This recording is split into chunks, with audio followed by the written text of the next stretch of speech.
que esa casa está manchada con sangre. No elegimos las piedras, no elegimos los golpes, no elegimos los palos.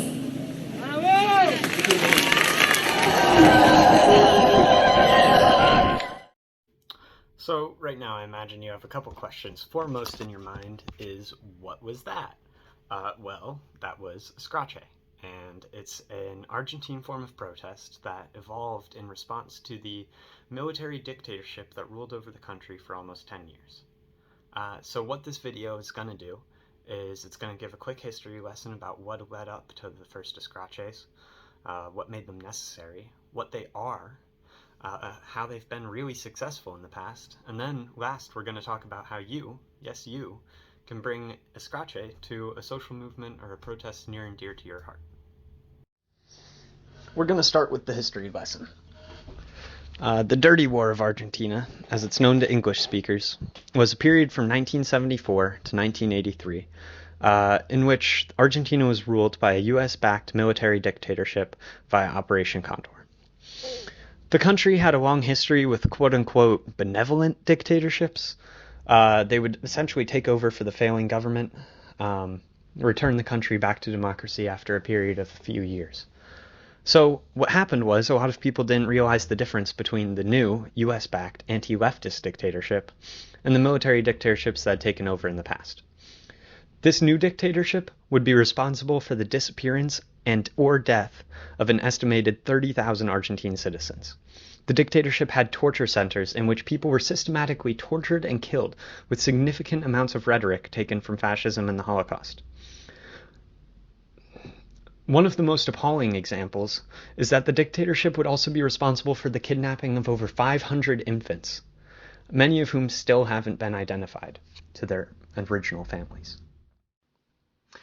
After the fall of the dictatorship, there were still a lot of sympathizers, and a huge portion of the military was responsible for many of the crimes against humanity that were committed. The 1985 trial against Videla, the dictator, and some other high-ranking members of the Argentine military was successful in some ways. For the disappearance, torture, and death of 30,000 people, 2 out of the 9 men, Videla and Massera, were sentenced to life imprisonment. Of the others, 1 got 17 years, 1 got 8, and 1 got only 4.5. The other 4 were acquitted entirely, other than a court-martialing to do with the Falklands, but that's, a different story. So, because of a large amount of the military being directly responsible for the crimes against humanity that were committed, the new government saw it as imperative to put amnesty laws in place to stifle the possibility of a military uprising, especially after the outcome of Videla's trial, which was very controversial. These laws would prevent the military from seeing any sort of widespread prosecution. The Full Stop Law of 1986 halted all court cases against the dictatorship that were not indicted within 60 days of its enactment. After that, the 1987 Law of Due Obedience essentially put an end to the remaining trials. Between 1989 and 1990, all of the men who had been convicted or court-martialed were pardoned by President Carlos Menem.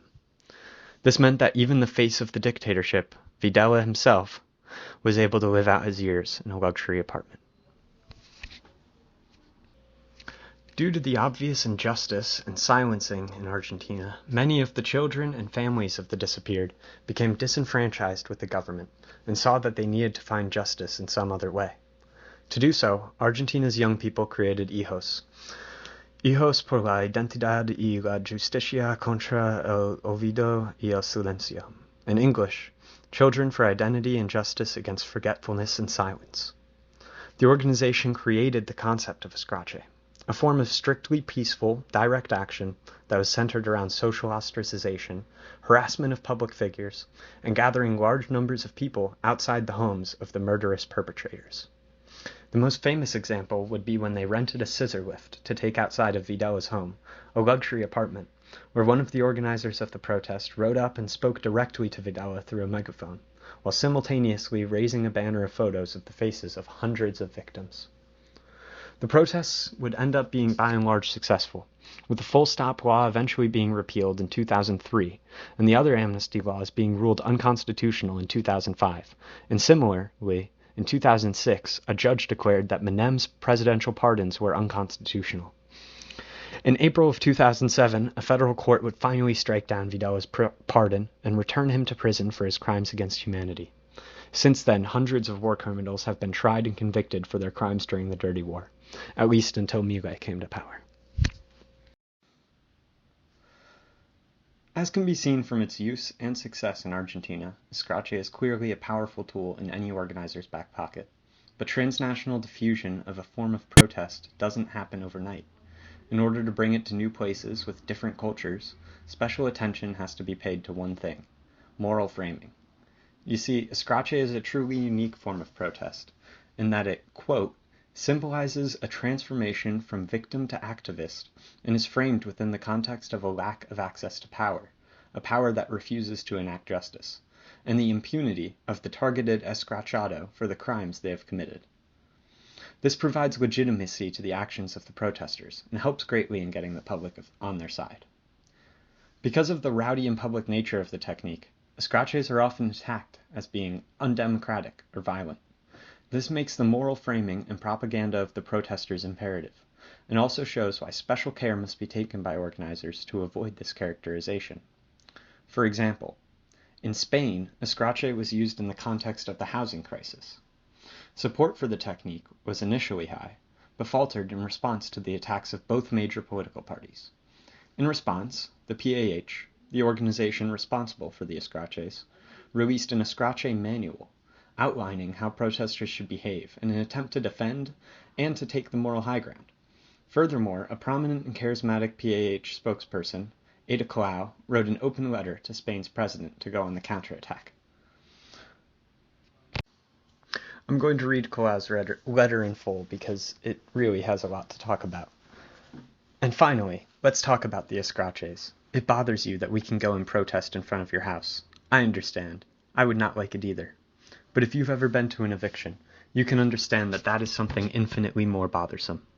There are thousands of people in a critical situation, in the streets and with debt, unemployed with nothing to eat, and all this despite the fact that we live surrounded by abundance. Thousands of families living on the streets in the country in Europe that has more empty houses than any other. They're going hungry in a state that allows tons of food to be thrown away in good condition every day. And you, who govern this country, should therefore not be surprised when these families come knocking at your door after trying in vain to get your attention. This exemplary movement has exhausted every avenue that the insufficient Spanish democracy offers. During more than 4 years, we have tried to negotiate with financial entities. We've spoken to the political parties, to social services, to councils. We have placed resources in the courts, and we have gathered like little ants almost 1.5 million signatures. But all for nothing.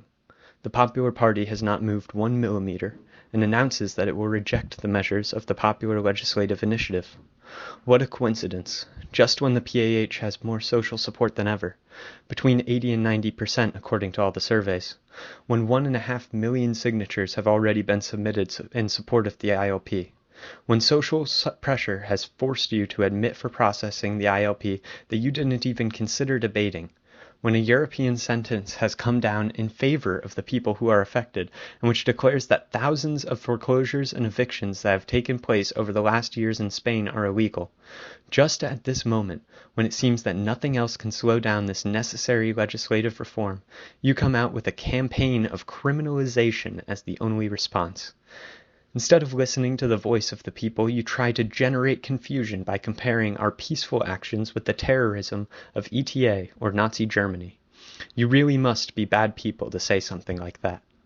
Remember that when we're talking about evictions, the only homes that have been violated and the only death have come from the people, not from your lordships, who up to this moment have confined yourself to looking on from afar, and from a position of comfort, at a drama that you could have avoided if you had acted where you are supposed to act, in Parliament. Of course, the people are not stupid, and I have seen immediately that this criminalization campaign was nothing other than a ploy to distract attention. But it's not going to work. Reality is stubborn, and thousands of people who have been swindled and evicted are not going to disappear, however much your government ignores them. Let me finish by using the parallel with Nazi Germany that you recur to with such frivolity. While the gravity of the two situations cannot be compared, in both cases we are talking about the systematic violation of human rights. Fortunately, in Spain, we are not facing concentration camps, deportations, or mass assassinations, but we do have violent evictions and thousands of impoverished people who cannot meet their basic needs, condemned for life to social exclusion and to a submerged economy, and all to maintain the privileges and astronomical benefits of the financial elites. Decades after the Nazis, German society still has not forgiven itself for not having reacted in time to avoid barbarism. In Spain, thousands of citizens have decided that in the future we would like to be able to look ourselves in the mirror. A democracy that permits the systematic violation of human rights and actively promotes their violation is not a democracy, however much one votes every 4 years. Democracy will be when the general interest is put before the dictates of the market, when nothing is more important than the life and dignity of the people. Mr. President, it is never too late to change. Don't be afraid of the Escraches. Don't be afraid of the people. Come down on the street and speak to people. Do justice and stop the evictions. There are lives at stake that cannot wait any longer.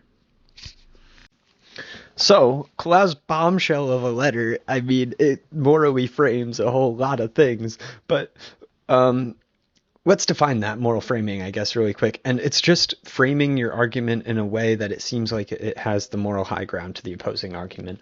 And it's effective for getting people on your side, pathos, get people's emotions. So what Ada Colau is doing is she's saying, I understand that you don't like being bothered by the big crowds, boo-hoo, but, thousands of people are out in the street, hungry with nothing to eat. Bars, by the way. Then Colau goes on to say, it should be no surprise that, these families are coming knocking at your door trying to get your attention. They've tried every avenue that what she calls the insufficient Spanish democracy, also criticizing the system that the politicians are working under. Then she goes on to utilize the popular support that the movement has to show that the politicians are really against the people. Then she uses their Nazi accusations against them, calling them bad people. Then she calls them their lordships, painting them as these people in these ivory towers. And all of this is boosting Colau's argument. All of this is drawing more popular support to Colau's side. And that's what people need when they're organizing protests. Lastly, she gives the president and the other politicians an out. She says, don't be afraid of the Escraches. Don't be afraid of the people. Come down on the street and speak to the people. Do justice and stop the evictions. In doing so, what she's allowing for is these politicians to redeem themselves in the eyes of the people, so that it's not just a slander campaign or anything of that sort. Colau's letter was successful in marking the end of most of the negative sentiments towards the Escraches. And the PAH was largely successful in using the Escraches to achieve their goals. So, you might be thinking, okay, this is all great. It worked in Argentina, it worked in Spain. And, if you are really smart and a really good writer, you might be able to defend yourself if you're able to get a platform. But, what do I do with this info as a lowly organizer? Well, that's where I'm going to start positing questions to you. What issues can you think of in which people have been actively trying to get their governments to listen but can't? What's an issue that you care about with a lot of popular support behind it and oppressive forces against it? How can you morally frame it as victims turned activists against oppression and silencing? I intend to help you answer all of these questions and more. First, Escrache is not a method that can be used all willy-nilly like. It's a method of protest that really should only be utilized in certain situations. Otherwise, it's just going to be demonized, and you're not going to gather the widespread support that you really need. It can only be used effectively in the face of great oppression and years of trying other methods of demonstration. In Argentina, there were war crimes and silencing. In Spain, there were vast amounts of political corruption and droves of people losing their homes. An example of an issue that might be ripe for Escrache in the US could be political lobbying, career politicians, or police brutality. Secondly, Escrache must be morally framed by the organizers, and the message of the moral framing must be spread effectively. To do this, you have to have an effective moral argument for your cause. And More importantly, you have to get that message to the forefront. Furthermore, absolute nonviolence is a necessity. For example, the recent wave of pro-Palestine student protests in the US has been branded by many as anti-Semitic and violent. The organizers aren't effectively messaging against this, however, and their inflammatory language certainly isn't helping. Spreading the message effectively isn't easy, though, especially if your idea is unpopular with establishment media. Some good methods of getting a platform with which to morally frame your ideas are social media, YouTube videos, local political meetings, etc. If you see a camera at a protest you organize, though, one of your organizers absolutely needs to go talk to the reporters to explain what's happening and why it's happening. Lastly, Escrache can't be your only method. Escrache is very powerful, yes, but it isn't where the real work of negotiating policy changes gets done. Whether it's inviting politicians to town halls or attempting to negotiate in other ways, there have to be other forms of protest alongside the Escrache. However, it is imperative that as negotiations take place, your voices are not placated. For example, a group of students at Brown were successful in getting the university to negotiate with the pro-Palestine protesters. However, the students broke the protest in order to do so, right before summer break, giving them almost nothing as a bargaining chip. But if it's clear that the protests can and will continue, especially through simultaneous protest and negotiation, the protesters have a lot more to work with. Hopefully, this video has taught you something. Hopefully, it will help you to bring Escrache to something that you care about. But more importantly than that, I really hope it just inspired you to go champion a cause that you care about. I'm going to leave you with the slogan of EHOS. If there is no justice, there's Escrache.